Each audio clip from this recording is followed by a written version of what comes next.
एक मडके, काही थेंब दही आणि ते फोडण्यासाठी एकत्र आलेली शेकडो माणसं. पण खरं सांगायचं तर दहीहंडी फक्त मडके फोडण्याचा सण आहे का? की त्या मडक्यापर्यंत पोहोचण्यासाठी खाली उभ्या असलेल्या प्रत्येक माणसाची एक वेगळीच गोष्ट आहे? आज कृष्णाची बाळलीला नाही, आजची गोष्ट आहे त्या बाळलीलेतून जन्मलेल्या एका परंपरेची, जी महाराष्ट्राच्या रस्त्यावर आली आणि लोकांना एकत्र उभं करायला शिकून गेली.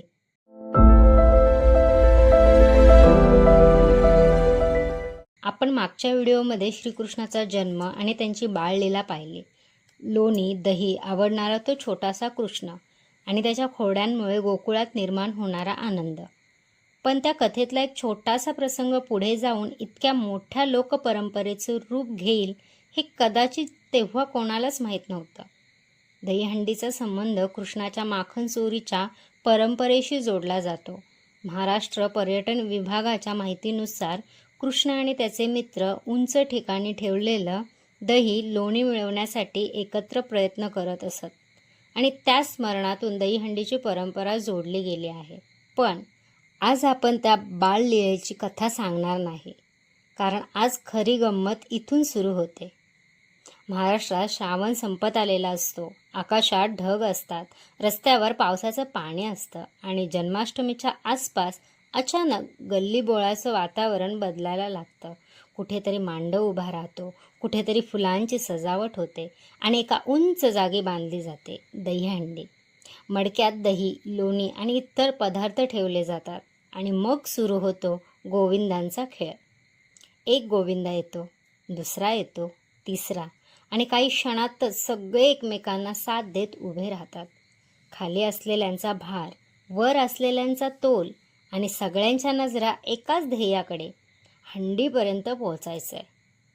पण येथे एक गोष्ट खूप महत्त्वाची आहे. दहीहंडीच्या सार्वजनिक स्वरूपाची सुरुवात एका व्यक्तीने केली असं ठामपणे सांगणारा सर्वमान्य ऐतिहासिक पुरावा नाही. मुंबईत मात्र ही परंपरा अनेक दशकांमध्ये मोठ्या सार्वजनिक उत्सवात विकसित झाली. 1950 ते 1980च्या काळात दहीहंडी अनेक ठिकाणी साध्या परिसरातील उत्सवासारखी साजरी होत असे. नंतर हळूहळू गोविंदा पथक, मोठ्या हंड्या, स्पर्धा आणि मोठ्या प्रमाणातील सार्वजनिक आयोजन यामुळे तिचं स्वरूप बदलत गेलं आणि इथेच दहीहंडीची खरी गोष्ट सुरू होते.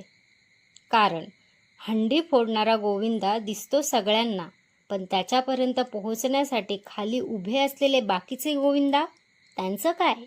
त्यांचं नाव कुणाला माहीत नसतं, त्यांच्या चेहऱ्यावर कॅमेरा नसतो, पण त्यांच्याशिवाय वरचा गोविंदा त्या हंडीपर्यंत पोहोचूच शकत नाही.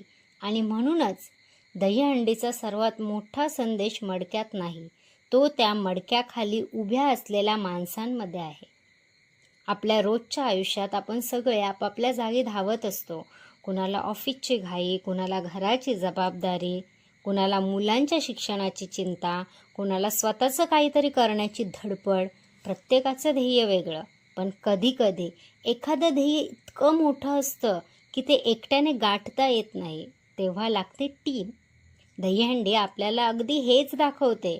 कोणी वर जातं, कोणी मधोमध आधार देतं, कोणी खाली खंबीरपणे उभं राहतं आणि कोणी फक्त बाहेरून आवाज देत असतं, गोविंदा आला रे आला.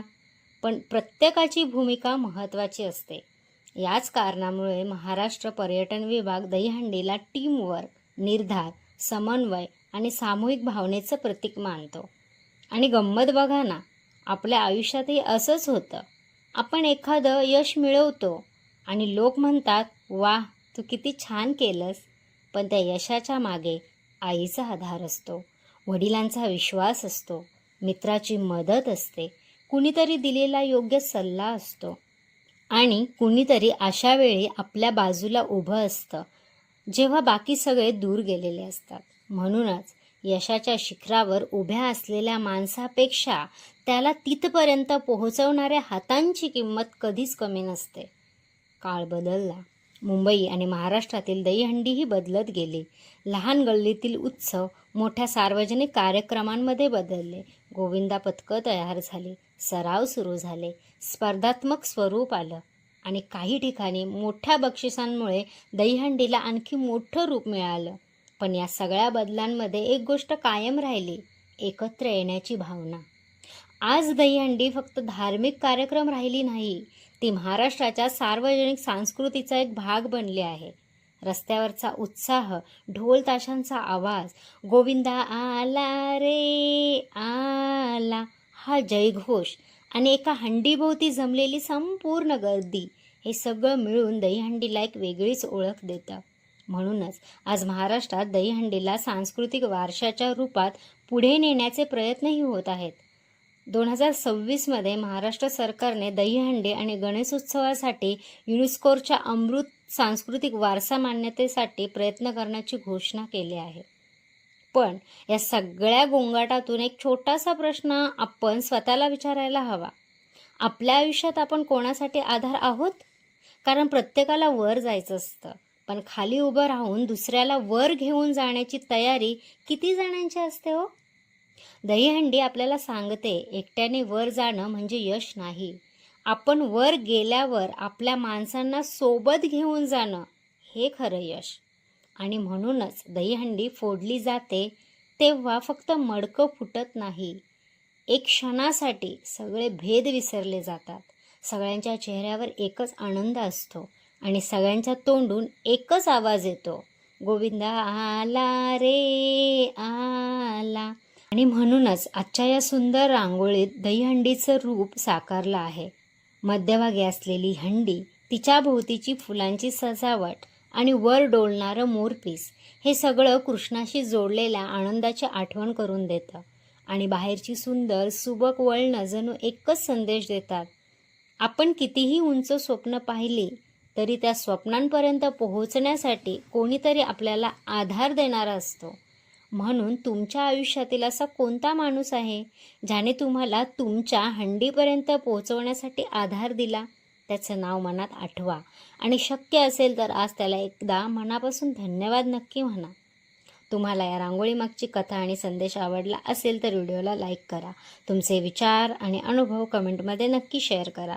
आणि अशा सुंदर, सुबक, मनमोहक रांगोळ्या, प्रेरणादायी कथा आणि सकारात्मक संदेशांसाठी आपल्या चॅनलला सबस्क्राईब करायला विसरू नका. चला तर मग पुन्हा भेटूया एका नव्या रांगोळीसोबत. तोपर्यंत नमस्कार.